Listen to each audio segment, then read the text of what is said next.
This headset feels very plasticky, and it's not like a nice plastic, it's actually a pretty cheap plastic. But the upside to that is it's extremely light. So when it's on your head, you actually tend to not really feel it. It does have a pretty decent clamping force though, so you will feel it directly on your ears, but that can be considered a good thing in the sense that when it's on, you know it's not coming off. The ear cups themselves actually move around just a little bit. Let me zoom in. So you can see if your ears are shaped strange, it will contour around them.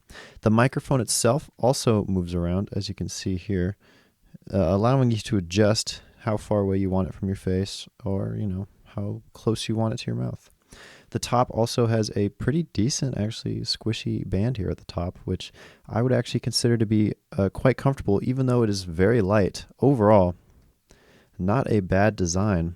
I think the cable itself is also quite strong. It's got a very long cable, as you can see.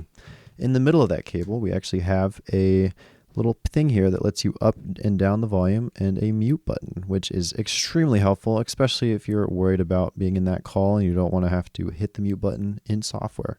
It also has a clip right here, so you can clip it to your shirt, so it's an easy access button. Very good design. I appreciate them for doing that.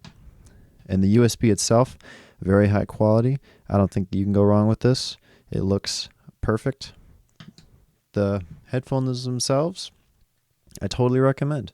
I think you're paying for what you get, but, they work. So if you're looking for a set of headphones that work, that have a microphone built to them, that honestly look pretty sleek. I mean, if I pull the wires down right here, they don't look bad at all. You'd look pretty good in these. So I totally recommend these, especially for the price. I think you're not making a bad call buying these.